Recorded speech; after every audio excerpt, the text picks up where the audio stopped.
Estamos apresentando Programa Despertos, um programa para quem quer ver o invisível, ouvir o inaudível e acessar o impossível, com Cris de Pascoal e Mauro Dom Pedro. Olá pessoal, bem-vindos ao Programa Despertos. Você está entrando em um programa que é a chave de uma nova consciência para uma outra dimensão. Eu sou Mauro Dom Pedro. Boa noite, pessoal. Eu sou Cris de Pascoal e hoje estaremos com o instrutor e compartilhador da sabedoria divina, Deepak Sankara Veda. Bem, pessoal, para quem não sabe, Deepak vem do sânscrito e significa o artesão que fabrica e acende lâmpadas da sabedoria, ou simplesmente aquilo que ilumina como uma lâmpada. É o apelido espiritual de Paulo Sérgio Batalini. Escritor, especialista em criptologia hebraica, músico e poeta místico, alcançou em sua geração um nível elevado de consciência, onde os códigos divinos são revelados a ele diretamente de escritos sagrados antigos, através das almas dos sábios.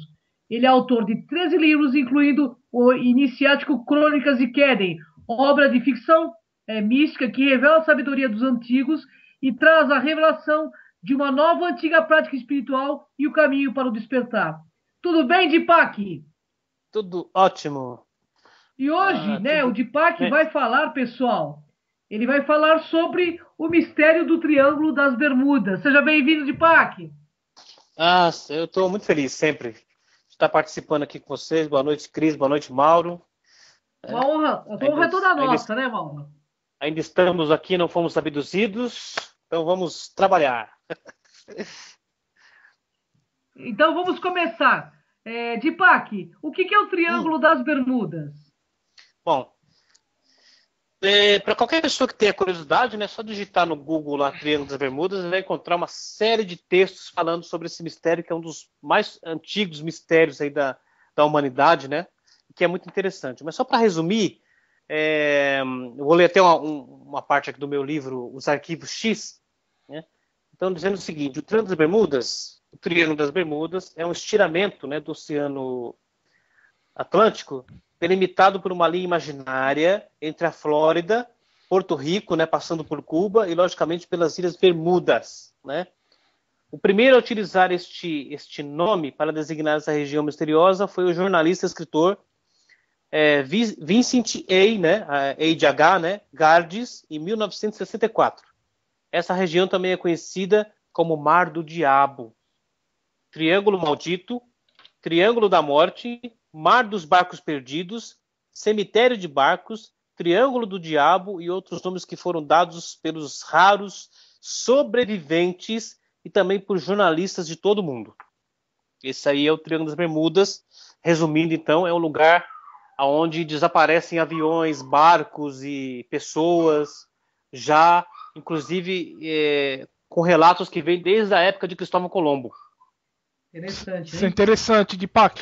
E Deepak, poderia contar para nós, aqui, para todos os nossos ouvintes aqui, qual é o seu mistério? Posso sim, então vamos lá. Quando eu sempre, desde criança, eu tive uma grande fascinação pelo Triângulo das Bermudas. Eu me lembro que um dos primeiros livros que eu li sobre o assunto, que até hoje eu estou procurando esse livro, não acho, era um livro dos anos 70, 80, que falava, inclusive já naquela época, que haviam pirâmides, né, submersas ali naquela região do Triângulo das Bermudas, né? Então, eu adorava ouvir sobre esse mistério, né? Naquela época que nossas televisões, né, eram televisões de tubo e com seletores que tinham 13 canais, né? Ô, saudade, hein? Bom, interessante. Mas então, qual que é o mistério do Triângulo das Bermudas? Quando eu comecei a investigar, né, sobre isso, então eu comecei, na verdade, transliterando a palavra Bermudas, né, para a língua hebraica, né? É onde nós fazemos a nossa pesquisa. Eu vou até citar aqui o nosso professor de abençoada memória, o Dr. Zeharia Sitchin, né? Quando ele escreveu o 12º Planeta, ele colocou na introdução lá que toda a pesquisa que ele fez, né, além do sumério, né, que da língua suméria, né? Onde ele é encontrado em Nínive, né? Naquelas tabuinhas chamadas escrita cuneiforme, né? Além dessa pesquisa, ele usou o hebraico, porque ele era erudito, né? No hebraico também. E muitos dos mistérios que ele publicou vieram da língua hebraica. Por quê? Porque o hebraico é o DNA do universo, é a língua matriz original de toda a galáxia. E toda a galáxia falava o hebraico. E do hebraico vieram os outros idiomas. Tá? Nós chamamos hebraico, claro, hoje, né? Mas não sabemos que nome tinha esta língua, né, no princípio. Então, eu transliterei, né, essa palavra, né, bermuda para o hebraico. Né? Claro que fica bermuda do mesmo jeito em hebraico, mas com letras hebraicas. Né? Então, eu peguei e a primeira coisa que eu fiz, né, foi calcular o valor numérico das letras hebraicas, né, de bermuda, né, que era o mesmo da palavra razim. E razim, em hebraico, significa mistérios. Então, bermuda tem o mesmo valor numérico da palavra razim em hebraico. E essa palavra razim, ela pode ser dividida em duas. Né? Ras, né? Mas o plural masculino in, né? Mas esse plural masculino in, separado da palavra ras, ele pode ser lido yam. Yam em hebraico significa mar. E ras é o singular de mistério. Então, ras e yam significam mar do mistério. Nossa, pode ser também yam ras. Né? Então eu soube, nesse momento, fiquei frio, né? Que tinha realmente um mistério ali. Falei, meu Deus, caramba, tem algo ali mesmo. Né? Então, esse foi o começo, né? Da pesquisa que me revelou isso, me revelou outros mistérios, porque a palavra asa em hebraico, que é escrito com a letra reish, que é o R aqui na nossa língua, e a letra zain, que é o Z, né? O Z de zabumba na nossa língua, segundo o antigo livro de Abraão, chamado Livro da Formação, que tem 4.000 anos de idade, Abraão fala nesse livro que Deus usou as letras reish e zain para criar o planeta Mercúrio e o signo de Gêmeos. Né? Que é muito interessante. Né? E essas duas letras que formam a palavra Ras, que é mistério em hebraico, né? Elas são as iniciais de Hakav Zeman. E Hakav Zeman, em hebraico, significa carruagem temporal ou máquina do tempo. Nossa, que interessante, que hein? Indica que nesta região, nessa localidade chamada Triângulo das Bermudas, pode existir um portal dimensional, né, que quando atravessado, né, ou quando ele se abre, ele catapulta ou teletransporta as pessoas e esses equipamentos para outra época. Olha que ou louco, para hein? outra dimensão. Isso está codificado no hebraico, né, através dessa pesquisa, dessa decodificação, né, de bermuda para o hebraico. Né. Legal Tem isso. muito mais coisas. Bom, eu quero saber, Naib, de Pac, né? O que é Leviatã? Tá. Então, olha só, que interessante, né? Nós temos um Terrilim, né, que é a palavra que foi traduzida para Salmos na Bíblia hebraica, né? Que é um dos salmos mais misteriosos que tem na Bíblia, é o Salmo 104. Porque esse salmo, ele fala, inclusive, de outros mundos. Mas quando as pessoas leem, elas não têm ideia, quando elas leem a tradução, elas não têm ideia desse profundo mistério. Então, o Salmo 104, né, ele fala sobre segredos de criaturas flamejantes que habitam outros universos. Né? Ele tem um verso que diz assim, ó: eis o mar, amplo em sua vastidão imensa, habitado por uns 100 números de Hayot. Essa palavra Hayot em hebraico é traduzida para criatura, né? De todos os tamanhos. E por ele navegam os navios e sulca caminhos o grande Leviatã. Salmo 104, verso 25 e 26. O Leviatã é uma criatura mítica da tradição mística hebraica, que foi criada também no princípio da criação, né? Que é tido como um monstro que habita o mar, né? E que, segundo os relatos, né, este monstro, ele seria o responsável pelo desaparecimento de navios, aviões e pessoas que atravessam o seu caminho, a sua região, ou que ele persegue e os engole, né? Então, nós estamos falando de alguma coisa aqui, né? Não possivelmente uma criatura de carne e osso, né? Mas algum tipo de porta ou portão, né? Dimensional ou até mesmo estelar, que se abre de vez em quando, né? E por onde, né? Porque a palavra hebraica aplicada para esse monstro, Leviatã, é a palavra Hayá. E Hayá, em hebraico, designa uma criatura espiritual e não física. Por exemplo, os querubim, né, citados na Bíblia, né, ou os seres viventes, que aparecem no livro de Isaías, no capítulo 6, se não me engano, né, são chamados Hayot HaKodeshim, né, traduzido algumas vezes para animais sagrados ou criaturas santas.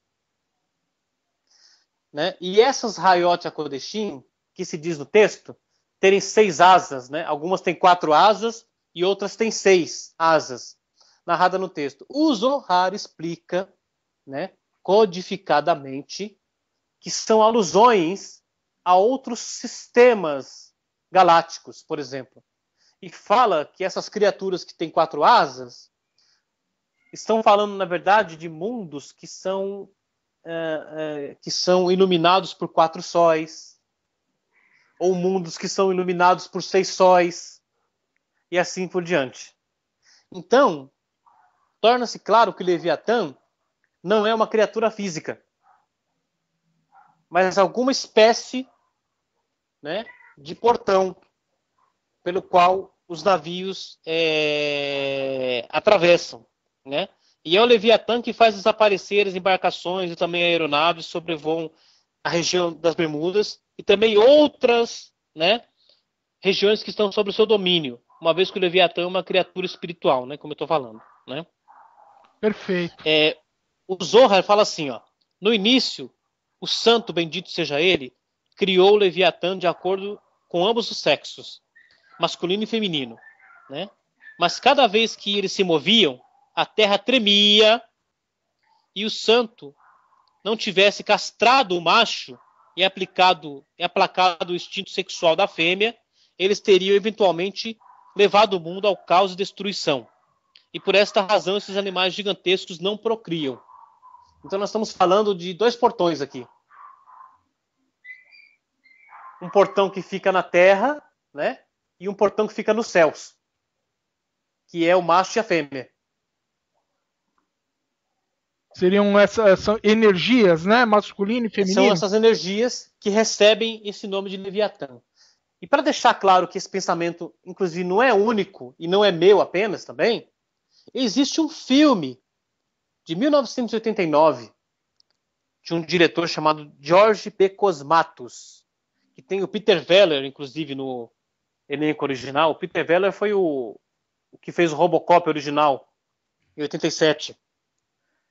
O Peter Weller, esse filme, e esse filme chama-se Leviatã. E fala de um monstro, né, que habita as profundezas do mar e tal. Né? Isso é muito interessante. O que temos mais, né? Sobre essa questão. No Salmo 104, né, para terminar aqui, ele começa dizendo o seguinte, né? Ó minha alma, bendiz o Eterno, meu Deus, como é maravilhoso. Majestade e glória te envolve, um manto de luz te reveste e estendes a vastidão do céu como se fora a coberta de uma tenda. Sobre as águas ergueste a tua morada e fazes das nuvens tua carruagem, e nas asas do vento te deslocas. Isso aqui eu estou lendo a tradução, tá? Do que está falando esse salmo aqui? Esses primeiros versos que eu li, da constelação de Órion. Né? Então fala aqui que um manto de luz te envolve. Você sabe que lá em Órion, né, é chamado berçário estelar, né? Onde as estrelas nascem. Sim, sim. E de dentro da constelação emana uma luz que os astrofísicos e astrônomos até agora não sabem a sua origem. Esse salmo está falando disso aqui, ó. Entendeu? Supostamente que a morada de Deus, né, do Criador, seria a constelação de Órion. E o livro de Enoque e outros escritos antigos, né? E muitos dos atuais palestrantes acerca desse tema falam que os antigos Anunnakis, né, desceram de Órion. Queria só fechar com essa, né, com essa questãozinha aqui.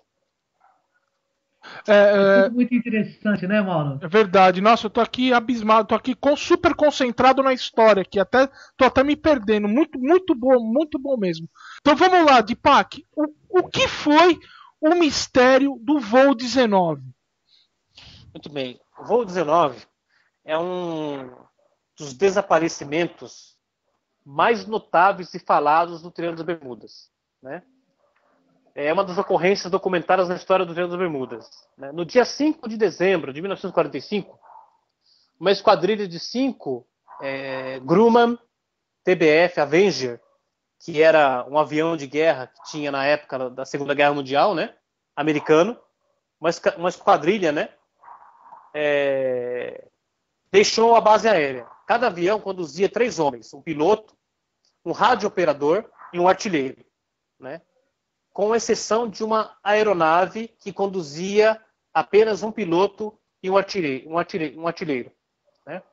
De modo que 14 homens desapareceram. O capitão conseguiu se comunicar com a base e dizer que eles estavam perdidos. A base pediu que verificassem a bússola e o capitão disse que a bússola não estava funcionando. Horas depois, né, a base aérea mandou para a busca um hidroavião gigantesco, né, aqueles bem enormes, né, que depois se comunicou com a base dizendo que iria voltar, pois o rádio estava com problemas. Ao voltar, a base mandou outro hidroavião com 13 tripulantes, que acabou desaparecendo junto com os outros 5. Durante meses, investigações com o intuito de um melhor reconhecimento sobre o Triângulo das Bermudas, olha onde que ele desapareceu. Tá? E acasos não existem, né? Ficaram paradas, né? Em jornais norte-americanos e sul-americanos, os desaparecimentos de aviões eram atribuídos a forças armadas de alemães. O engenheiro francês Dominique Kelch, junto com uma numerosa tripulação, partiu uma expedição marítima em busca dos aviões. Segundo o engenheiro, nada foi encontrado, embora tenha afirmado que os equipamentos do navio se comportaram de forma demasiadamente estranha, né, em determinado ponto da expedição.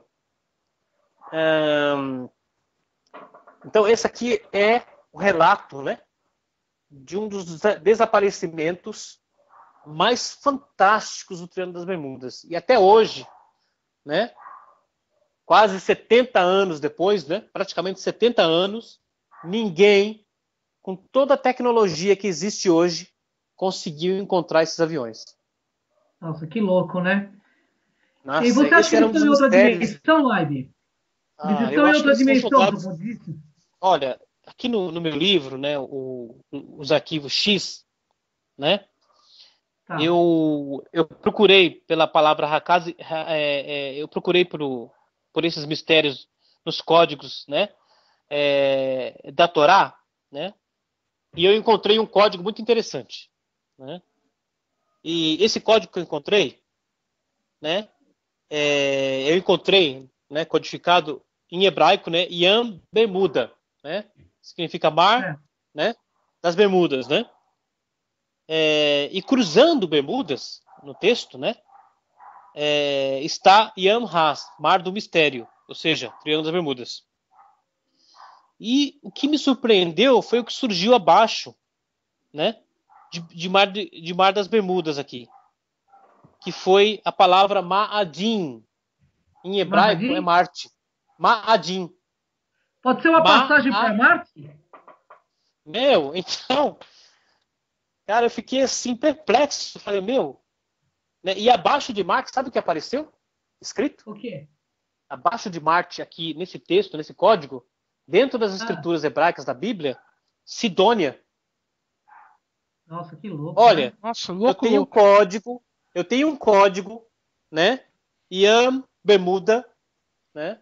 Bermudá em hebraico, cruzado pela palavra Yam Has, Mar do Mistério, e abaixo disso aparece escrito Marte, né? Na sua forma hebraica moderna, porque na Bíblia Marte é Adamá, mas hoje, modernamente, eles chamam Marte de Ma'adim, né? E abaixo de Marte está Sidônia. Nossa. Pode ser uma passagem, um portal, um Stargate. Que vai catapultar as coisas lá para Marte, ou para a Lua, ou para outros mundos. Né? Uma vez que ficou claro para nós que o Leviatã aqui é um portão. Então, olha, interessantíssimo, né? Olha, eu já vi reportagens aqui, né, documentários no Discovery ou no History Channel, de gente tentando explicar que, na verdade, o que acontece ali era que esses navios foram afundados por bolhas de metano.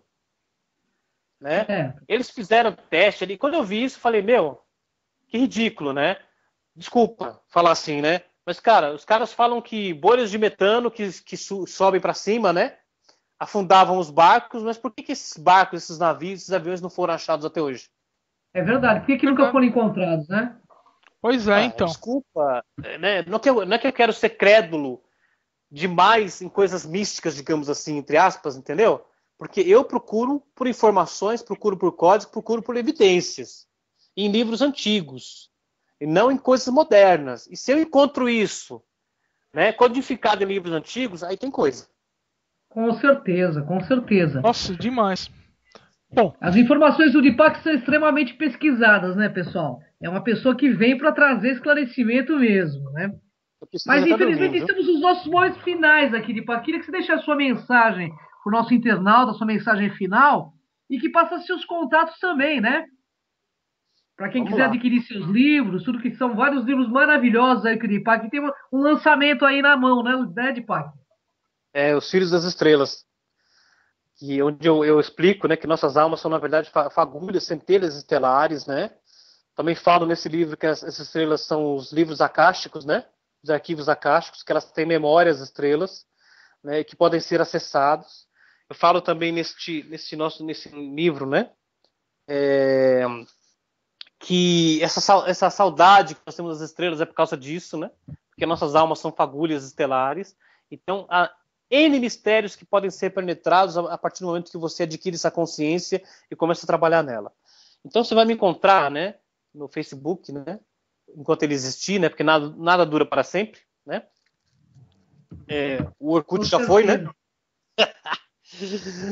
O Orkut já foi. Já foi. Olha, né? Um monte de outras redes. Estava lembrando outro dia de uma rede social que eu gostava, chamava Gazag, né? Nossa. Gazag. Cara, eu estava lembrando. Nossa, eu conheci muita gente, né? Dessas redes sociais, amizades algumas que eu tenho até hoje. Era bem legal esse começo da internet no Brasil, né? Essa exploração, né? Antes de gente começar a usar negativamente isso, como o Orkut, por exemplo, era uma terra de crimes, né? Exatamente. Eu deixei o Orkut em 2010 para não voltar nunca mais, né? Mas o Facebook é mais sério um pouquinho, né? Mais cuidadoso com isso, mas nada dura para sempre. Mas vai me encontrar no Facebook como Artesão da Luz ou na página oficial que é Deepak Sankara Veda. Né? Se você quer saber sobre esses mistérios que a gente está falando nesses programas aqui, o livro recomendado, né? Os 2 livros que eu recomendo você ler sobre esses mistérios é o Câmaras do Tetraedro e os Arquivos X, que você vai encontrar no portal da editora do Clube de Autores, www.clubedeautores.com. Lembrando que se for me adicionar no Facebook, por favor, envie um recado. Com certeza, né? Envie um recado certo. e se apresente, né? Pô, É isso aí. se presente, né? Porque eu vou adicionar fantasma, não sei, né? Sei lá, né? Eu sei de outra dimensão aí. Com Alguém querendo certeza. um ser querendo me abduzir aí, me levar pro... Né? Então, por favor, se apresente. Tá certo, tá certo, Deepak. Então, né, Cris? Namastê. Namastê. Cris, então vamos se despedindo. Namastê, viu, Deepak? Gratidão, uma honra estar com você. Espero que você tenha muitos temas aí para compartilhar conosco esse ano todo, viu? É isso aí. Eu estou à disposição. Se quiser me chamar para uma palestra, alguma coisa assim, tá? Eu não sou careiro, porque eu não estou aqui nesse mundo para ficar rico, ganhar dinheiro, mas, né? É justo você, né, ganhar alguma coisa pelo trabalho que você se esforça muito, claro, né? Mas eu estou à disposição aí para a gente fazer palestras, né, levar o conhecimento para tudo quanto é lugar, qualquer região do Brasil aí, né? Desde que as pessoas estejam dispostas a nos transladar até lá, né? Desde que não mande o ET de Varginha e buscar, tudo bem. Tá certo, é isso aí. Então, pessoal, foi muito bom conversar novamente com o nosso amigo Deepak. Até mais, Deepak, até o próximo programa. Cris de Pascoal, até o próximo programa. Tchau, tchau, pessoal. Até o próximo, Mauro. Gratidão, Deepak, gratidão, internautas. Até o próximo Desperto. Acabamos de apresentar Programa Despertos.